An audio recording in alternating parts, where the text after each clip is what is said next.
नमस्कार, मी तन्मय टिल्लो आणि आपण पाहताय एनडीटीव्ही मराठीचं विशेष बातमीपत्र महाराष्ट्र नामा।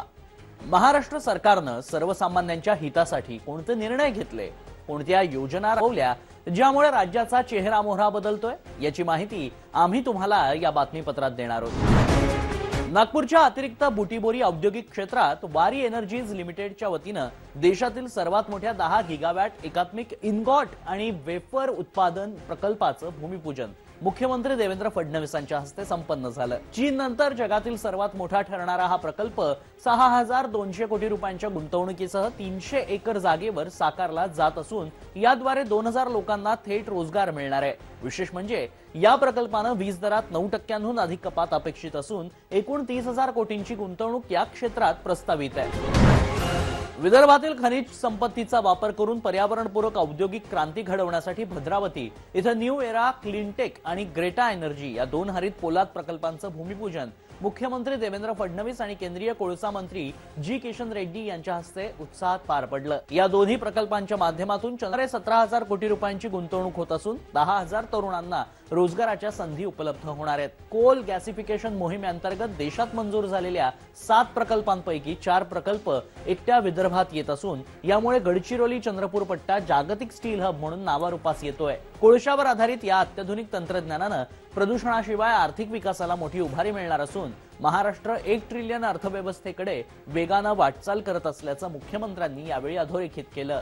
वेगानं काम करायचं की हाच आमच्या संपूर्ण कार्याचा मंत्र आहे, कारण महाराष्ट्राला आपल्याला $1 ट्रिलियन इकॉनॉमीकडे न्यायचं आहे।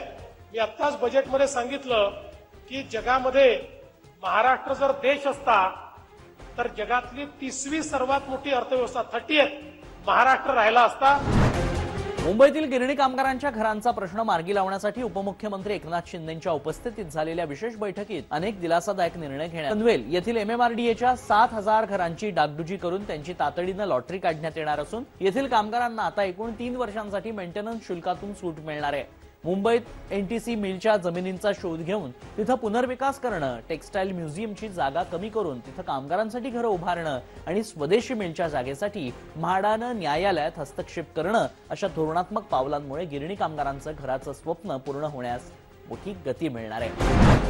2027 मध्ये होणाऱ्या नाशिक त्र्यंबकेश्वर सिंहस्थ कुंभमेळ्याच्या जय्यत तयारीसाठी मुख्यमंत्री देवेंद्र फडणवीसांच्या अध्यक्षतेखालील शिखर समितीनं 22,181 कोटी रुपयांच्या विकास आराखड्याला मंजुरी दिली आहे। यामध्ये पहिल्या टप्प्यातील 5,140 कोटी आणि दुसऱ्या टप्प्यातील 17,041 कोटी रुपयांच्या कामांचा समावेश असून भाविकांच्या सुविधेसाठी नाशिक वर्तुळ मार्ग, नवीन घाट आणि रेल्वे स्थानकांच्या आधुनिकीकरणावर भर दिला जाणार आहे। शिर्डी नाशिक रस्ते सुधारणा, काळाराम मंदिर परिसर विकास, जाळं आणि गोदावरी नदीच्या शुद्धीकरणासह हा कुंभमेळा जागतिक आकर्षणाचं केंद्र ठरेल असा विश्वास मुख्यमंत्र्यांनी यावेळी व्यक्त केला।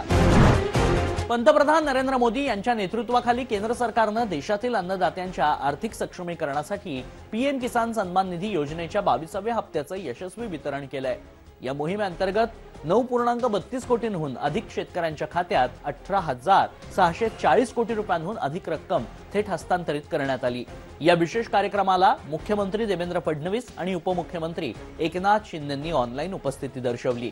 शेतकऱ्यांच्या कल्याणासाठी आणि त्यांना सन्मान आणि आधार देण्यासाठी मोदी सरकार कटिबद्ध असून हा निधी थेट लाभार्थ्यांच्या बँक खात्यात जमा झाल्यानं ग्रामीण अर्थव्यवस्थेला मोठं बळ मिळणार आहे। पुणे मेट्रोच्या संचलन आणि आपत्ती व्यवस्थापनाचं केंद्र असलेल्या अत्याधुनिक मेट्रो भवनाचं उद्घाटन मुख्यमंत्री देवेंद्र फडणवीसांच्या हस्ते संपन्न झालं। पुणे मेट्रोच्या कामाचा वेग देशात सर्वाधिक असून भविष्यात पुणे, पिंपरी चिंचवड आणि पीएमआरडीए क्षेत्राला जोडणारं 200 किलोमीटरचं मेट्रो जाळं विणण्याचं महत्वाकांक्षी नियोजन मुख्यमंत्र्यांनी यावेळी जाहीर केलं। या सोहळ्यात उपमुख्यमंत्री सुनेत्रा पवार यांची विशेष उपस्थिती असून आधुनिक प्रशासकीय इमारतींमुळे मेट्रोचे जनसंपर्क आणि वाहतूक नियंत्रण हे एकाच छताखाली येऊन प्रवाशांचा प्रवास अधिक सुरक्षित, सुलभ होणार असल्याचं त्यांनी नमूद केलं। विकास कामांची गती वाढवून पुणेकरांना जागतिक दर्जाचं दळणवळण व्यवस्था देण्यासाठी शासन कटिबद्ध असल्याचं यावेळी अधोरेखित करण्यात आलं। तर या होत्या या आठवड्याच्या महत्त्वाच्या बातम्या। पुन्हा भेटूयात पुढच्या आठवड्यात। नमस्कार।